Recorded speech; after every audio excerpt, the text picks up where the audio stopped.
মুন্সিগঞ্জের বিখ্যাত টিন ও কাঠের ঘরের ভিডিও নিয়ে আপনাদের দেখানোর জন্য চলে আসলাম। আর সাথে আছে মুন্সিগঞ্জের বিখ্যাত ঐতিহাসিক প্রত্নতান্ত্রিক নিদর্শন টঙ্গিবাড়ির উপজেলার সোনারং জোড়ামঠ। এক ভিডিওর মধ্যে থাকছে সবকিছু। আগের ভিডিওগুলোতে আমি দেখিয়েছি আমার বোনের বিয়ে, গায়ে হলুদ, বৌভাত সবকিছু দেখিয়েছি, বাট বৌভাতের আরেকটা পার্ট হিসেবে এই ভিডিওটা আপনাদের জন্য নিয়ে আসলাম। এক ভিডিওর মধ্যে সবকিছু আগেই বলেছি। এখন আমরা যাচ্ছি আমার আরেক বোনের বাসায়। টঙ্গিবাড়ি উপজেলায় দুই বোনকে বিয়ে দেওয়া হয়েছে, তো এক বোনের বৌভাতের অনুষ্ঠানে গিয়ে আরেক বোনের বাড়িতে গিয়ে সবাই একটু ঘুরে আসলাম। আপনাদের দেখাবো মুন্সিগঞ্জের বিখ্যাত কাঠ ও টিনের ঘর, নানান রকমের কারুকার্যে ভরা। আসসালামু আলাইকুম, সবাই কেমন আছেন? আশা করছি আল্লাহর অশেষ রহমত অনেক ভালো আছেন। আমরাও অনেক ভালো আছি আলহামদুলিল্লাহ। আজকে চলে আসলাম বোনের বৌভাতের অনুষ্ঠানে, তো সেইখান থেকে আবার অটোতে করে আরেক বোনের বাড়িতে চলে আসলাম। আর এই বোনের বাড়িতে এসে দেখেন কতগুলো ভেড়া, এখানে বাচ্চারা সবাই ভেড়াগুলো নিয়ে খেলা করতেছিল। বিল্ডিং কন্ট্রাক্টর ভাইয়ার জন্য আমি ভিডিওটা নিতে পারতেছিলাম না, সে করবে বিল্ডিং এর কাজ, সে কেন ঘরের দিকে আসবে বলেন। আর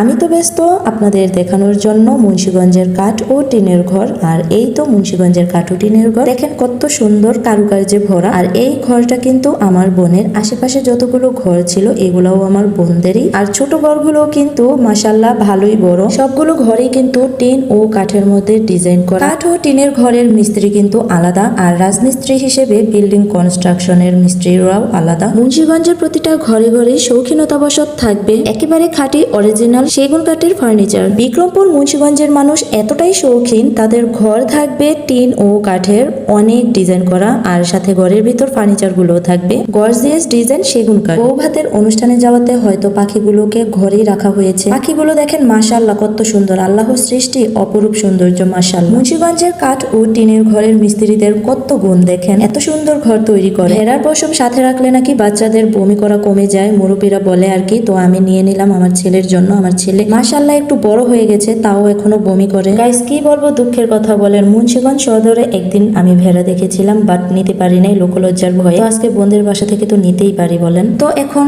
এক বোনের বাসা থেকে আবার চলে যাচ্ছি বৌভাত যেই বাড়িতে অনুষ্ঠান, তো সেই বাড়ির পাশেই আবার এই জোড়া মন্দির। তো এখন জোড়া মন্দির আপনাদেরকে দেখাবো। পুরাকীর্তি হিসেবে এইটাকে নতুন করার জন্য নতুন ভাবে সংস্কারের কাজ চলতেছে। ঐতিহাসিক নিদর্শনগুলো দেখতে কিন্তু আমার কাছে খুব ভালো লাগে। আপনাদের কার কাছে ভালো লাগে তারা অবশ্যই কমেন্ট বক্সে জানাবেন। অষ্টাদশ শতাব্দীতে তৈরি সোনারং জোড়ামঠের ফুল ভিডিও আপনাদের সঙ্গে শেয়ার করতে চাই। ভিডিওটা দেখতে হলে অবশ্যই পেজটাকে সাপোর্ট দিয়ে রাখতে হবে। পরের ভিডিও আসছে সোনারং মন্দির জোড়ামঠ নিয়ে। বিক্রমপুর মুন্সিগঞ্জে ছড়িয়ে আছে নানা রকম পুরাকীর্তি, আর এই পুরাকীর্তির মধ্যে সবচেয়ে সুন্দর একটা জিনিস হলো মুন্সিগঞ্জ বিক্রমপুর সোনারং জোড়ামঠ। চারদিকের পরিবেশটাও ছিল মাশাআল্লাহ খুব মনোরম। প্রত্নতান্ত্রিক নিদর্শন হিসেবে পুরনো